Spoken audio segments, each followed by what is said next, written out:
My high school bully is my boss.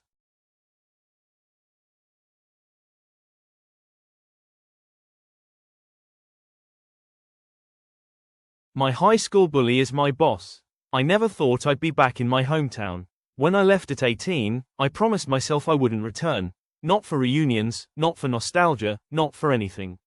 But life doesn't care about promises. In high school, I was the math girl.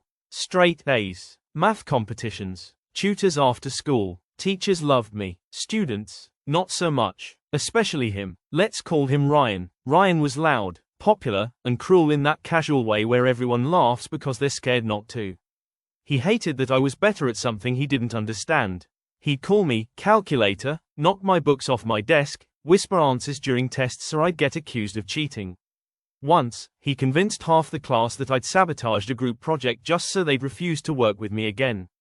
Teachers saw a troubled but charismatic boy. I saw someone who made every school day feel like survival. I went to university on scholarships, studied accounting, and built a life far away. I worked hard, kept my head down, and eventually landed a solid job at a mid-sized firm. I wasn't rich, but I was stable. And for a while, that was enough. Then my parents got sick. Both of them, within months. Medical bills piled up faster than I could process them. I burned through my savings, my emergency fund, everything. When my mom called me crying because she didn't know how they'd pay for next month's treatment, I knew what I had to do. I moved back home. I found a job at a local accounting firm, good pay, good benefits, flexible hours. I told myself I could survive anything if it meant helping my parents. For the first few months, everything was fine. Then the new manager arrived. I recognized him instantly. Ryan, 15 years older, wearing a tailored suit, confident smile, and a title I never thought he'd earn. Turns out he was the nephew of the firm's owner. Suddenly, it made sense. At first, he was nice. Too nice. He greeted me warmly, said it was cool to see someone from high school doing well. Even joked about how kids can be jerks back then, like it was all ancient history. I wanted to believe him. I told myself people change. For a while, it almost felt normal. He complimented my work, assigned me important clients, even praised me in meetings. I thought maybe this was some kind of strange closure. Then came the employee retreat. A weekend getaway meant to build team morale. That's when the mask came off. He started making jokes about me in front of coworkers, subtle at first. Comments about me being too uptight, no fun, still the same little genius. People laughed awkwardly. I froze. Later, when we were alone, he leaned too close. Commented on how I looked now. Asked invasive questions. Made it clear he had power, and enjoyed reminding me of it. Nothing explicit. Nothing I could easily explain. But it was wrong. When I pulled away, he laughed and said, "Relax. Don't be so sensitive. I could make things really hard for you if you want to play that card." That night, I cried in the hotel bathroom, staring at my reflection and feeling 16 again. I needed that job. My parents needed that job. But I couldn't let this continue. Update 1. I realized he never changed, he just learned to hide it. After the retreat, I couldn't sleep. Every sound felt like a threat. Every email notification made my chest tighten. I kept replaying his words in my head, wondering if I was overreacting, wondering if I was about to ruin my own life over something small. That's the worst part of people like him. They make you doubt your own reality. So instead of confronting him, I went quiet. I became observant. I noticed how he only joked when other people were around. How he always framed his comments as compliments or humor. How, when we were alone, his tone changed completely, calm, confident, almost bored, like he already knew the outcome. He started assigning me impossible deadlines. Then criticized me publicly when I didn't meet them. When I did meet them, he'd say, "Well, that's what we expect from you, isn't it?" Never praise, only pressure. Then the emails started. Nothing obvious, nothing HR would flag at first glance. Just little things. Stay late. I need to go over your work personally. You don't seem very grateful lately. Be careful. People here talk. That's when I started documenting everything. I made a private spreadsheet with timestamps, exact wording, witnesses, patterns. I saved emails. I recorded voice memos after conversations while they were still fresh in my mind. I took screenshots and backed him up to a cloud account he could never access. One night, I stayed late and overheard two co-workers whispering in the break room.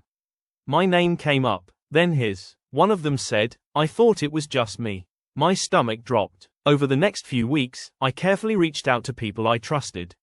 Not accusations, just questions. Have you ever noticed Ryan acting differently when no one else is around?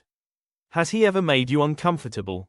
The answers came slowly, reluctantly, but they came. One woman had transferred departments suddenly last year.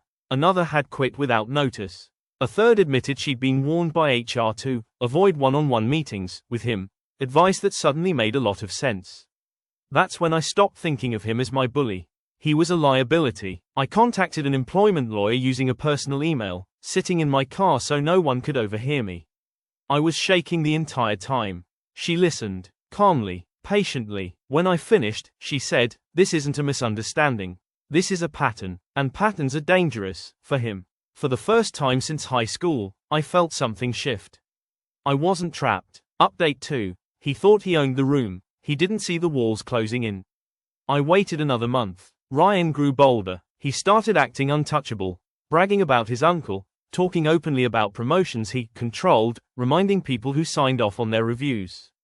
He even pulled me aside once and said, "You know, loyalty gets rewarded." Silence too. I nodded, and kept collecting evidence. When I finally submitted my complaint, I didn't do it alone. I walked into HR with a printed timeline over 30 pages long. Emails, witness lists, dates that lined up perfectly with other employees' experiences. Within 48 hours, HR contacted me again, then legal, then the owner himself. Ryan was placed on administrative leave, pending investigation. He sent me a message the same day. Short, furious. "You really think this ends well for you?" I forwarded it, added it to the file. That message ended his career. What I didn't know, what none of us knew, was that HR had already been sitting on previous complaints they'd never been able to substantiate. Mine connected every loose thread. Within 2 weeks, 3 more employees formally came forward. The firm hired an external investigator. Ryan never came back to the office. I heard later that he tried to blame me. Said I was still obsessed, still bitter, still trying to get attention like in high school. But this time, people didn't laugh. They listened to the evidence. The owner called me personally to apologize. Not a scripted apology, a real one. He admitted his mistake in protecting family over employees. Ryan was terminated. No severance. No quiet exit. The firm announced mandatory management training, new reporting systems, anonymous channels. As for me, I was offered a promotion, a raise, and the option to transfer to another branch.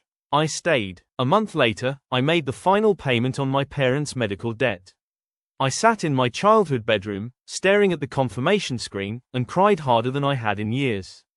Not because I won, but because I survived, twice. Some bullies peak early, some just get better disguises. But the truth always catches up. And this time, it had receipts.